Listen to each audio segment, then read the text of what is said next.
C'est l'heure des informations sur la télévision nationale. Bonjour à tous et bienvenue. Dans les titres de l'actualité, session extraordinaire du groupe local éducation.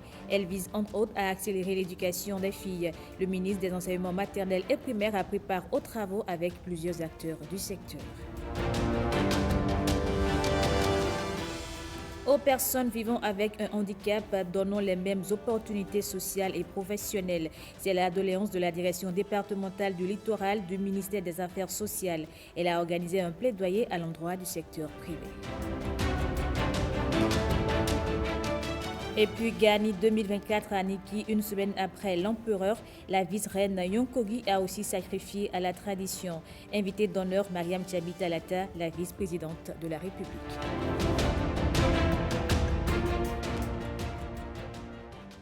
Bonjour à tous et bienvenue dans ce 13h.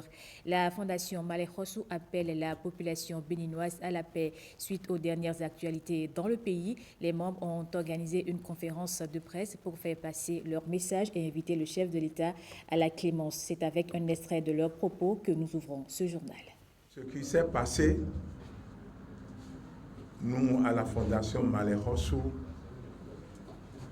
nous savons qu'il n'y aura jamais un coup d'État dans ce pays. Depuis, la fondation n'est pas née au temps du président Talon. La fondation était née depuis les années 2004. Tout ce qui se passe actuellement, je souhaiterais que l'on soit positif, que l'on soit calme, que l'on observe, que l'on ne précipite pas. Je pense qu'il paraît on dirait que non. Alhamdulillah, alhamdulillah, alhamdulillah, nous sommes encore là aujourd'hui. Par la grâce de Dieu, comme l'a dit à l'époque à la conférence nationale Monseigneur de Souza, aucun pain de sang n'éclaboussera notre pays. Le président Talon, il ne s'est pas imposé pour être là. Non. Et tout le monde a tout fait pour qu'il ne vienne jamais là. Mais Dieu a dit, il sera là. C'est Dieu seul qui va décider de son départ. Dieu seul. Personne ne peut l'enlever si Dieu n'a pas écrit. Donc respectons l'ordre de Dieu. Allahumma malik al-mulk, tutil mulika, wa tu'izu, wa tuzillu, biyadika al-khayru. Subhana rabbika.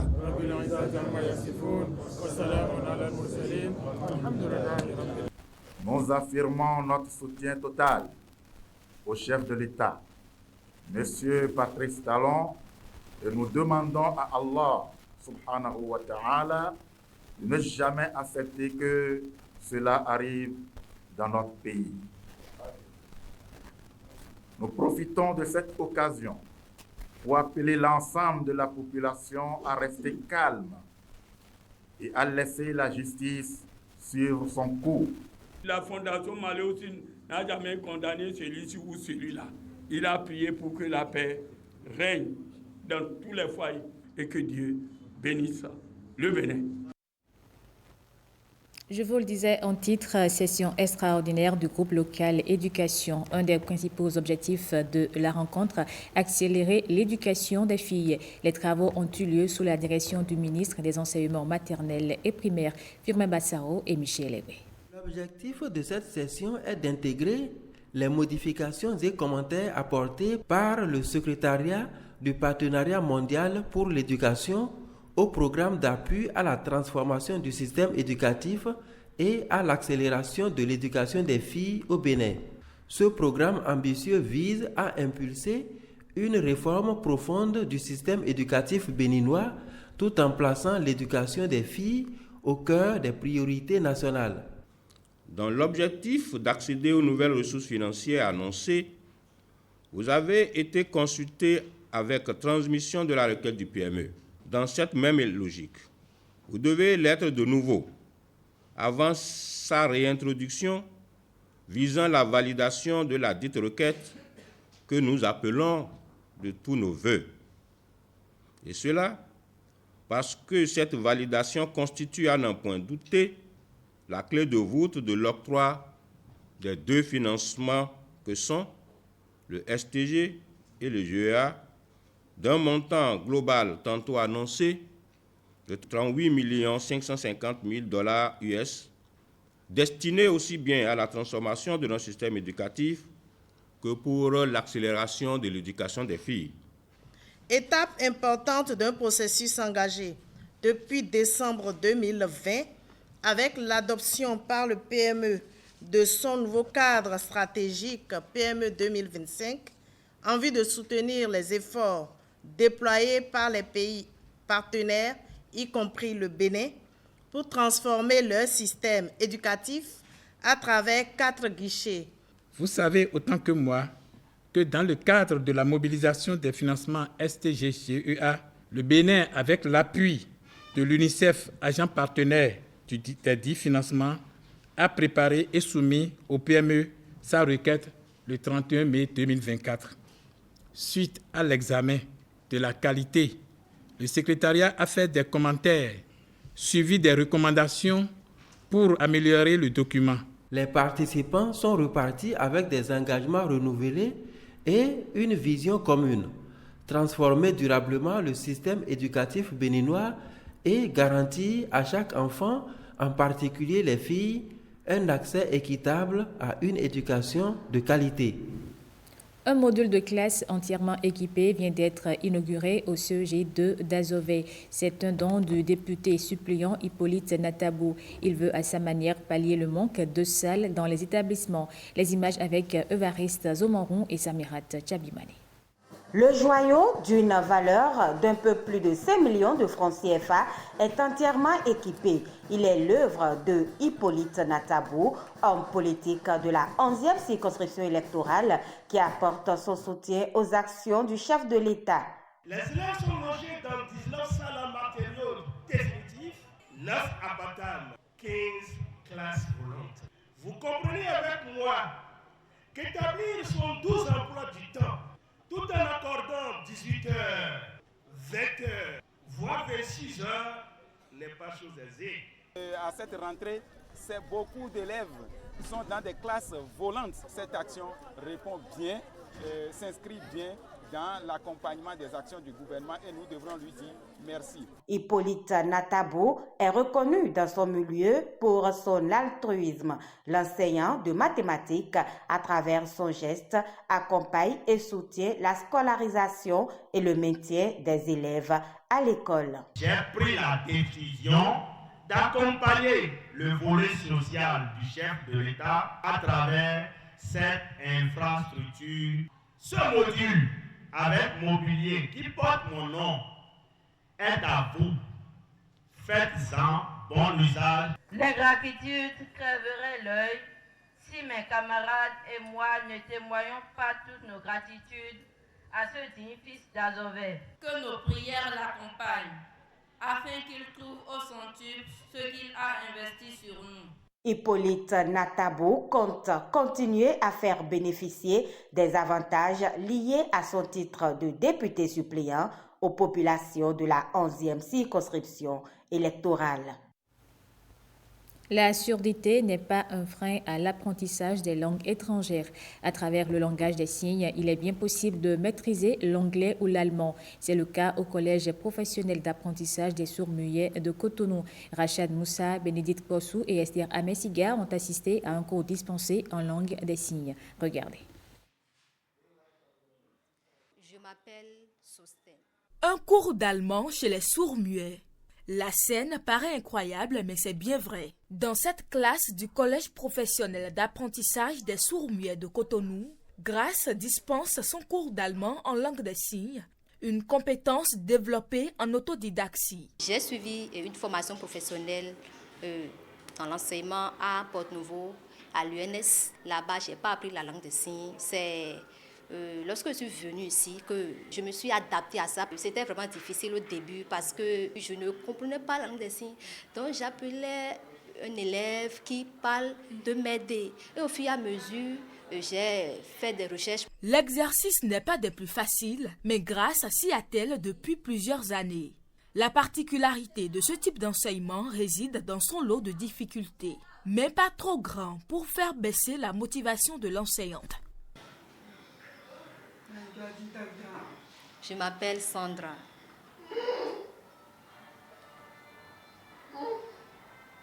Il aimerait ne pas s'arrêter en première, mais qu'il aimerait continuer à l'université. Nous manquons des signes appropriés pour expliquer certains cours grammaticaux. Il y a aussi le fait qu'on n'a pas vraiment reçu une formation spécifique dans le domaine. Donc c'est vraiment un défi pour nous. On essaie de s'adapter à leur réalité, que l'État organise une formation spécifique dans le domaine pour nous les enseignants qui enseignent ici, que l'État fournisse des aides technologiques.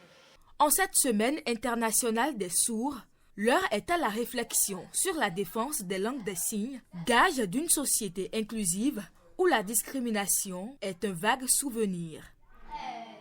Offrir aux personnes en situation de handicap du littoral les mêmes opportunités sociales et professionnelles grâce à l'inclusion. C'est l'objectif que s'est fixé la direction départementale du littoral du ministère des Affaires sociales et de la microfinance. Pour y arriver, elle a organisé un plaidoyer à l'endroit du secteur privé pour l'insertion socio-professionnelle des personnes en situation de handicap du littoral. Esther Amessiga et Jean Nobima. L'insertion socio-professionnelle des personnes en situation de handicap, les autorités béninoises s'en préoccupent toujours.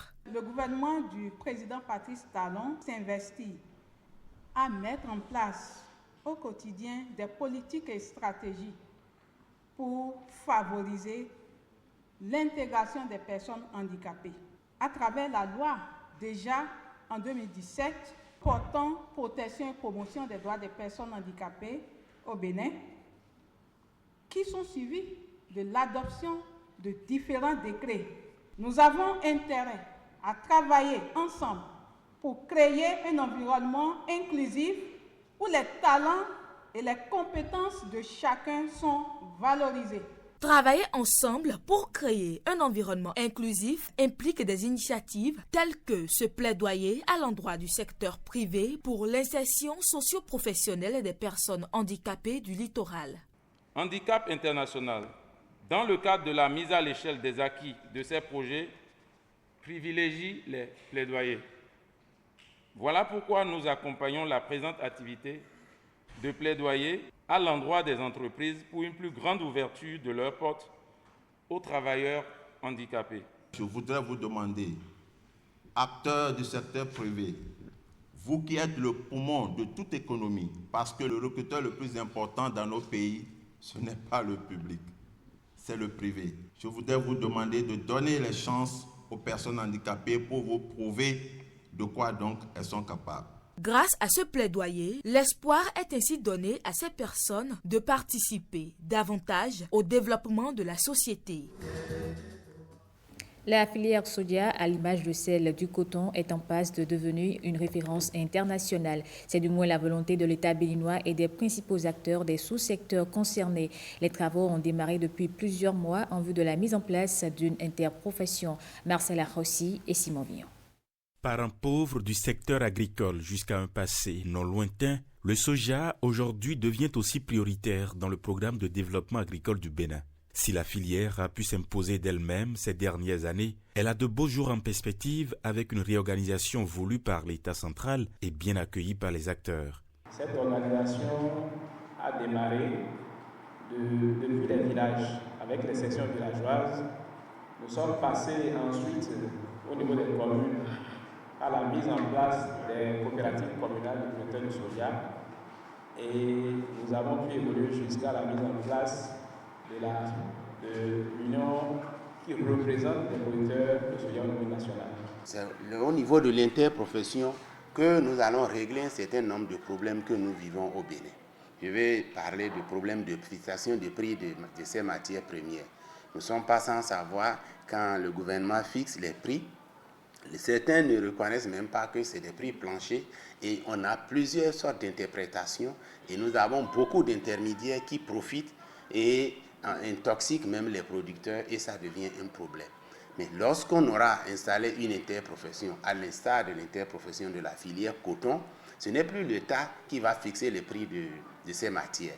C'est entre acteurs, les producteurs d'un côté, les transformateurs de l'autre côté qui vont s'asseoir, qui vont discuter et fixer les prix de leurs produits. Et des fois, avant même le démarrage de la campagne. Je suis producteur de soja. Avant de produire, je sais à combien je vais vendre mon produit.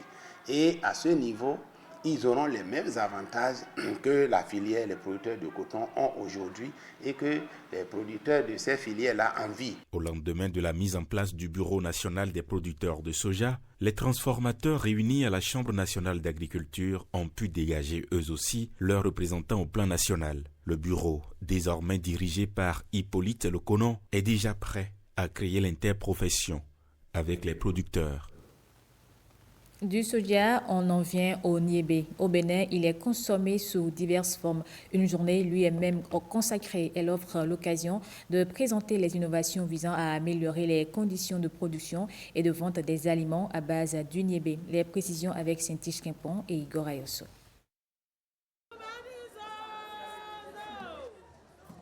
Des stands de vente d'aliments à base de niébé et des unités mobiles de hata et abobo. Ces aliments sont des dérivés du haricot. Quand on prend le hata, on constate parfois qu'il y a des hatas qui sont un peu plus huileux, c'est-à-dire qu'il y a trop d'huile dedans, tout ça. Mais comment faire pour faciliter la production du hata aux dames? Surtout, il y a des étapes qui sont tellement difficiles aux dames à faire, le dépelliculage du niébé. Et donc, nous avons conçu également une farine prête à l'emploi pour le hata, pour faire le hata gbaza. Les dames prennent moins de temps pour produire et même avec l'équipement, c'est plus facile. Donc, elles peuvent produire facilement du hata et commercialiser. Avec le niébé, on peut faire plusieurs mets. Toubani, le yomli, le hata de corps. J'ai vu que c'était intéressant parce que je ne savais pas des choses sur le niébé et aujourd'hui, j'ai su ça. Cette légumineuse produite au Bénin et consommée par environ 80% de la population est ainsi mise en valeur. Des plats novateurs à base de niébé, réalisés par des chefs cuisiniers, étaient au rendez-vous. J'ai fait konkada à base de haricots. D'habitude, c'est à base de l'arachide avec du caramel, sauce caramel. Cette fois-ci, j'ai fait ça avec de l'haricot. J'ai fait travailler l'haricot et j'ai fini par avoir le konkada exa, avec le même croquant, même odeur et même couleur. J'ai pensé innover parce que j'ai fait deux aspects de niébé même dans ce plat. Il y a l'aspect moelleux et l'aspect croquant. À la base de cette initiative, la journée du niébé à Ekounzan 2024. Le but de cet événement, c'est de faire une journée grand public, donc qui est vraiment ouverte à tous, au niveau de la lutte biologique, donc des transformateurs de niébé qui sont venus présenter leurs produits et leurs innovations. Dans une étude, on a pu montrer que la consommation du niébé au Bénin, ça permet à la population de couvrir 26% de ses besoins en protéines. Donc c'est beaucoup. À Ekounzan, la journée du niébé vise à sensibiliser la population aux défis auxquels sont confrontés les acteurs de la filière. Elle met en évidence l'importance du niébé dans le patrimoine culinaire béninois. L'Organisation des Nations Unies pour l'éducation, la science et la culture a proclamé le 28 septembre Journée internationale de l'accès universel à l'information. Mais avant que l'information ne parvienne au public, il faut qu'elle soit collectée et diffusée.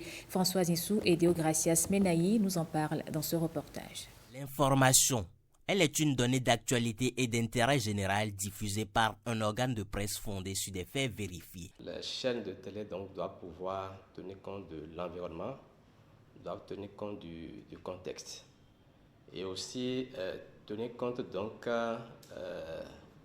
de l'actualité du moment. Les informations qui concernent, qui devraient, je vais dire, accrocher les jeunes, je pense beaucoup plus aux informations qui concernent leur éducation. De nos jours à la maison, tout le monde est scotché à son téléphone. Si on peut avoir des émissions pour les enfants, parce que les enfants restent à la maison. S'il peut y avoir des émissions pour eux qui puissent les permettre de travailler leur psychologie, des émissions qui puissent passer fréquemment. Dans l'exercice de leurs fonctions, les journalistes, spécialistes de l'information, relèvent quotidiennement des défis. Et vous imaginez, vous avez une décision qui tombe à minuit et vous avez la responsabilité de conduire une émission sur laquelle tout le public vous attend le lendemain matin pour avoir plus de clarté, plus d'explications sur cette décision. Et vous faites le rendez-vous et à la dernière minute, n'arrivent pas à respecter leur engagement de rendez-vous vis-à-vis de la programmation que vous avez eu à faire avec eux. On est obligé de changer de carte et de passer au plan B. Il faut qu'on explique aux auditeurs, aux téléspectateurs et aux lecteurs que en fait, nous leur donnons en fait la parole. Donc, il y a des choses qu'ils peuvent dire et ce ne sont pas les journalistes qui vont dire ces choses-là à leur place. Il faut être déjà crédible, soi-même en tant que journaliste, et travailler pour des médias crédibles. Les populations veulent des informations actuelles, accrocheuses, d'intérêt public et surtout éducatives. Mais pour y parvenir, il faut miser sur l'implication des personnes ressources, la mise à disposition de moyens financiers et la rapidité dans le traitement des impératifs dans un monde où le numérique prend de plus en plus de la place. Hier, c'était également la journée mondiale contre la rage. Face au nombre croissant d'animaux de compagnie, les informations sur la rage sont indispensables. La journée offre aussi l'occasion de comprendre ce mal qui, selon l'Organisation mondiale de la santé, tue une personne toutes les 15 minutes dans le monde. Les détails avec Heureuse Danondé. Les animaux de compagnie sont à l'honneur ce 28 septembre, journée mondiale de la rage. Ici à Tropokodji, ils ne se sont pas fait prier pour se faire vacciner contre ce mal. Du plus méchant au plus calme en apparence, qu'il soit chien ou chat, le vaccin est disponible pour tous. Les propriétaires de chiens doivent amener leurs animaux de compagnie, que ce soit les chiens, que ce soit le chat, que ce soit le singe. C'est généralement les trois animaux auxquels nous avons affaire. Parce que les moutons aussi sont capables de développer la rage. Nous leur délivrons un carnet, parce qu'il y a le vétérinaire qui est avec nous, dont la ceinture est reconnue. Et chaque fois que le chien vacciné mord quelqu'un, ce carnet va lui servir d'appoint, soit au niveau du commissariat ou bien au niveau du tribunal. Une séance de vaccination gratuite précédée de la sensibilisation des élèves sur la rage. J'ai retenu de la séance que je viens de suivre qu'il faut sensibiliser la population, c'est-à-dire ne plus laisser les animaux à sang chaud, comme l'a dit le docteur ou le professeur, se promener dans les rues sans laisse, ne plus les laisser s'approcher des tas d'ordures pour ne pas être infectés par des virus, comme la rage par exemple. Et en cas de morsure par un chien, nous devons immédiatement laver la partie où on a été mordu par un savon ou un désinfectant. J'ai aussi appris que nous devons souvent vacciner nos chiens pour éviter qu'ils attrapent la rage. L'autre obstacle à l'élimination de la rage au Bénin est le financement. Si chaque fonctionnaire de l'État déposait 10 francs au nom de l'ABL Rage dans un compte, nous n'avons pas besoin de l'État pour soigner la population. Nous aurons un téléphone ouvert et chaque fois qu'on nous contacte, nous n'allons pas attendre que les symptômes sortent avant de faire quoi que ce soit, parce qu'en ce moment, tout est perdu et la mort est inévitable. La rage touche plus d'1 milliard de personnes dans le monde ainsi qu'au Bénin. Une zoonose dont le virus est très fragile, mais mortelle à 100%. Elle est transmise entre les animaux et de l'animal à l'homme. Gani 2024 à Niki, une semaine après l'empereur, la vice-reine Yonkogi a aussi sacrifié à la tradition. Invitée d'honneur, Mariam Tchabi Talata, la vice-présidente de la République, y était en marge de sa participation aux rencontres intergénérationnelles sur le leadership politique féminin. Abdoulofou Indrissou et Ousmane Baparapé. La promotion de la culture passe par la mise en œuvre des programmes d'action, du soutien pour les garants de la tradition, En prélude aux festivités, la vice-présidente de la République, au nom du chef de l'État, Patrice Talon, rend une visite de courtoisie et de soutien à la Nyokogi.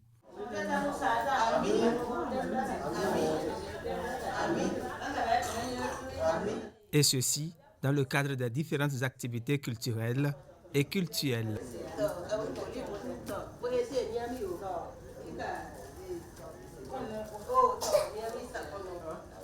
Ensuite, chez le Sinadunwiru de Niki. Ici, les échanges de civilité et bénédictions ont marqué la rencontre de la vice-présidente de la République avec le premier ministre du palais. La même délégation est reçue par l'empereur de Niki.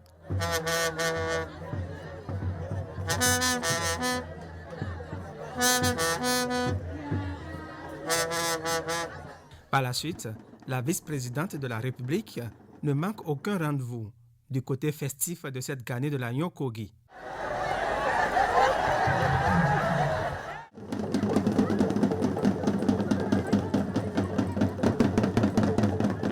Des spectacles.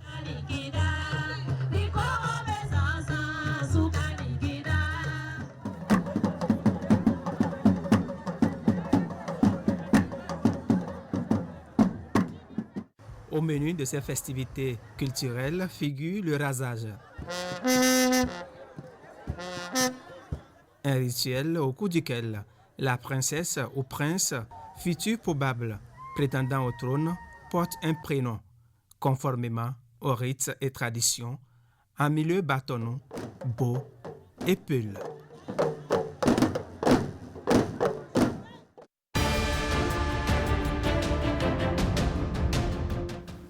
À présent, le point de l'actualité internationale avec Gloria Oni.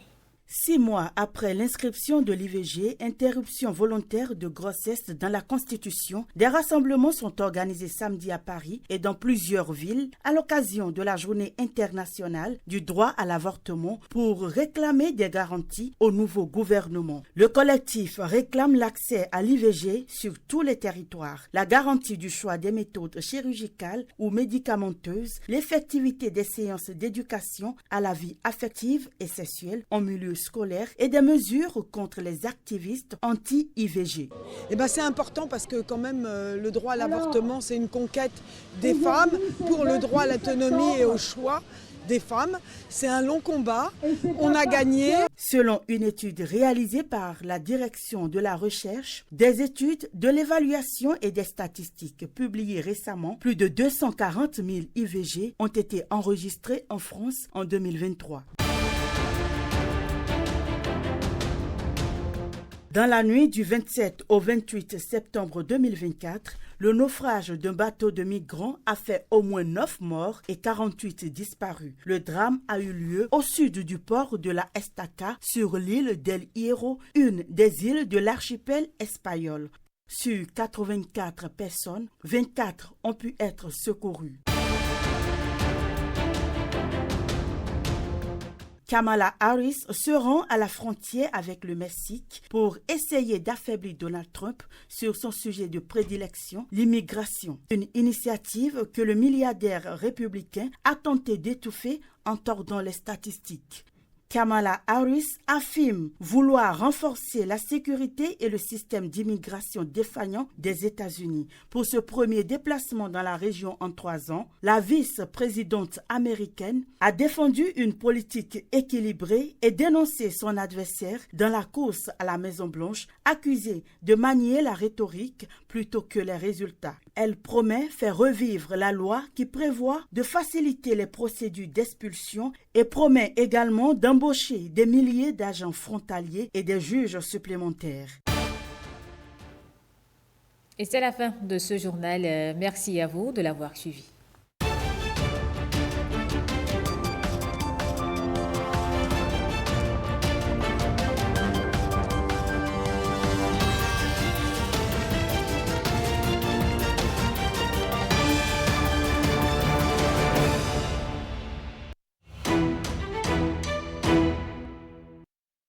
Ils sont au total 24 à raison de 8 par discipline pour cette grande finale de Move Africa Gaming League.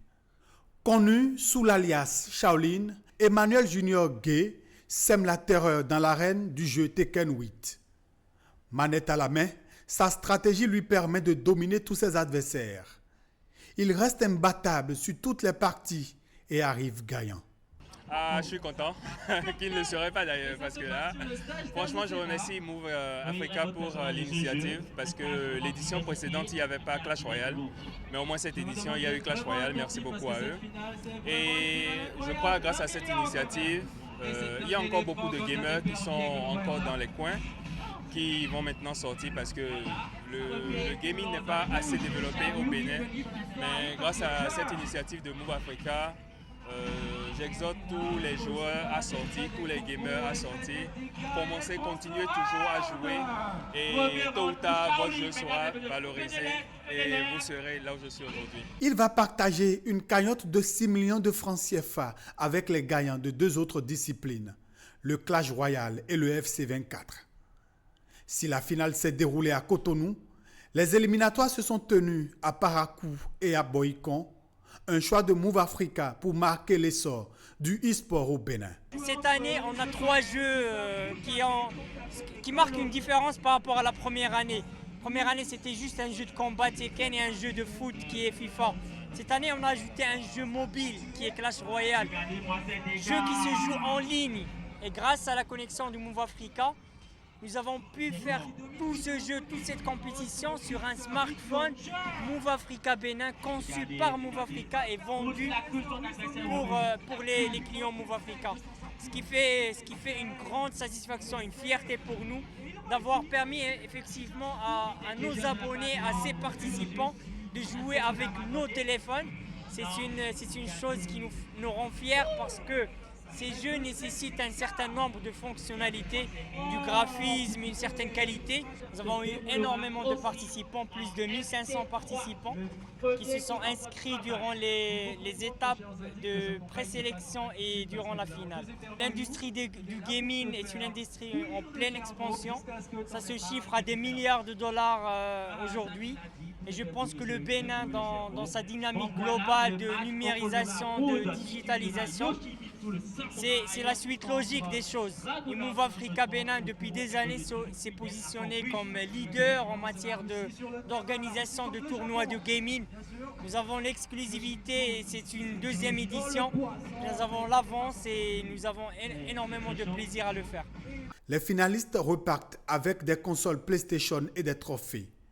Rendez-vous l'année prochaine pour une Move Africa Gaming League qui se promet plus innovante, avec plus de jeux et des joueurs venant d'au-delà du continent.